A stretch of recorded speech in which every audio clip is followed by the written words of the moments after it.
श्रेणी क्रम में लगे दो ऊष्मा चालकता गुणांक की संयुक्त ऊष्मा चालकता गुणांक का व्यंजक ज्ञात करना है।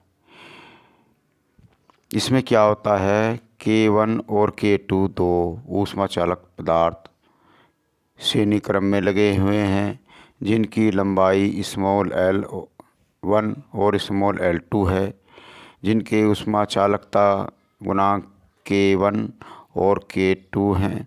दोनों का अनुप्रस्थ काट का क्षेत्रफल कैपिटल A है और दोनों के सिरों के ताप θ1 व θ2 हैं। जहाँ पर दोनों जोड़े गए हैं, संधि का ताप थीटा है। तब ऊष्मा प्रवाह की दर जो होती है, आवेश तथा समय के अनुपात को ऊष्मा प्रवाह की दर कहते हैं। और ऊष्मा बराबर ऊष्मा चालकता गुणांक का जो सूत्र है, Q बराबर KA ब्रैकेट में θ1 माइनस θ2 बटे L और T होती है। अगर Q का मान इसमें रख देते हैं तो हमारा T का मान ख़त्म हो जाता है। तो इसमें हमने क्या करा, ये जो ऊष्मा चालकता पदार्थ है, इसमें हमने Q ऊष्मा दे दी, जो कि T सेकंड बाद दूसरे सिरे से निकल जाती है। तब ऊष्मा प्रवाह की दर Q बराबर Q बटे T। तो यहाँ पर Q का पहले वाले इसके और इसके सिरे के बीच रखेंगे तो K1A ब्रैकेट में θ1 माइनस θ2 ब्रैकेट 1 गुना T बटे L और T। ये वाला जो मान है, ये L1 ये वाला मान जो हमारा दिया हुआ है वो हमने यहाँ रखा T1। इसी प्रकार K2A ब्रैकेट में θ और माइनस θ2 बटे T L2 बटे T। ये तो Q का मान है इतना। अब इसमें क्या होगा, ये वाला जो T है इससे ख़त्म और ये वाला T इससे ख़त्म। अब क्या बचा, जो बचा हुआ है उसको यहाँ पर लिखेंगे। तो H बराबर K1A ब्रैकेट में θ1 माइनस θ2 ब्रैकेट 1 L1 बराबर K2A ब्रैकेट में θ माइनस θ2 ब्रैकेट 1 L2। ये हमारी समीकरण नंबर 1 बन गई। अब पहले वाली स्थिति में इसको लेंगे।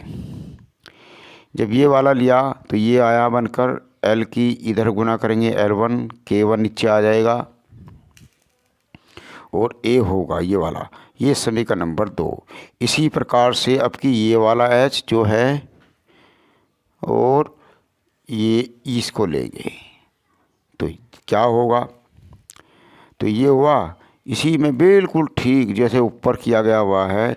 ये L2 तो इधर यहाँ पर आ जाएगा, K1 नीचे आ जाएगा, A1 भी नीचे आ जाएगा। इस प्रकार से ये बनकर तैयार हुआ HL2 बटे K2A θ माइनस θ2। समीकरण नंबर हमारी ये 3 बन गई।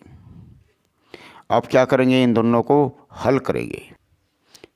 समीकरण 1 और 2 को जोड़ने पर जोड़ेंगे तो प्लस प्लस माइनस, तो जो जैसा चिन्ह रहता है, ये दोनों में θ है, एक माइनस है एक प्लस है, तो ये क्या होगा, कट जाएगा। इसको हमने काट दिया।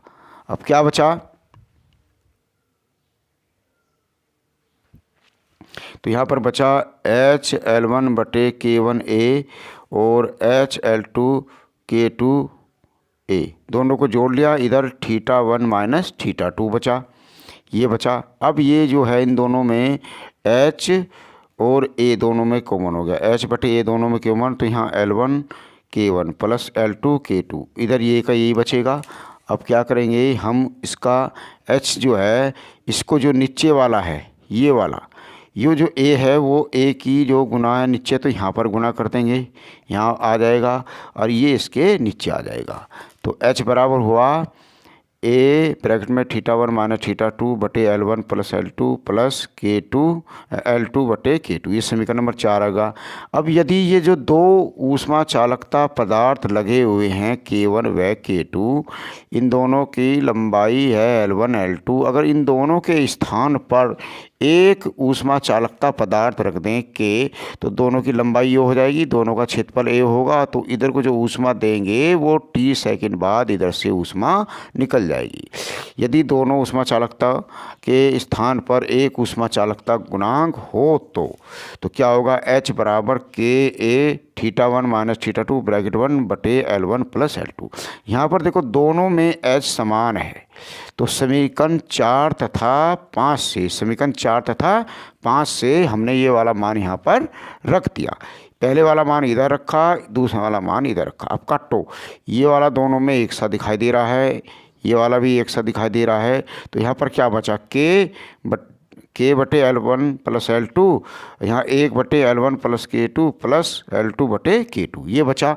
अब हम क्या करेंगे इसको,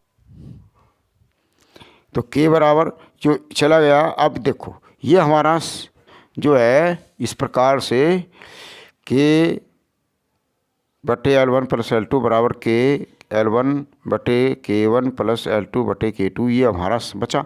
अब ये जो नीचे वाला ये ऊपर चला जाएगा, यहाँ पर चला जाएगा। इस प्रकार से हमारा ये व्यंजक सिद्ध होता है। आधा यहाँ तक भी सिद्ध करवा सकता है यदि दोनों की लंबाई अलग अलग है। यदि किसी कारण से दोनों की लंबाई एक सी हो जाए, L1 बराबर L2 बराबर L हो गई, तो जहाँ पर ये L1 रखा हुआ है यहाँ पर L हो जाएगा, यहाँ पर भी L हो जाएगा, यहाँ पर भी L होगा, यहाँ पर भी L होगा। तो क्या हुआ, ये बनकर तैयार हो गया। एक L और एक L दोनों जुड़कर 2L हो गए। ये L हो गया, ये L हो गया, दोनों में से L कॉमन ले लिया। अब जब कॉमन लेंगे तो इस L से ये वाला L ख़त्म।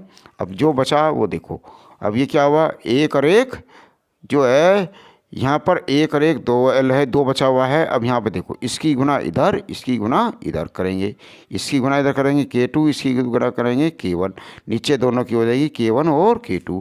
तो K बराबर हुआ 2 K2 प्लस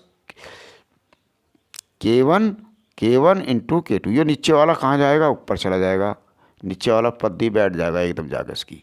अब इस प्रकार से K बराबर हुआ 2K1 प्लस K2 और K2 प्लस K1। इसको जो है ये दोनों प्लस के हैं, ये भी प्लस है तो आगे पीछे कर दो, कोई प्रभाव नहीं पड़ने का। तो K बराबर हो जाएगा 2K1 इंटू K2 बटे K1 प्लस K2। इस प्रकार से हमारा ये व्यंजक सिद्ध हो गया। इसको याद करेंगे, ये कक्षा 11 में आने के लिए बिल्कुल तैयार है।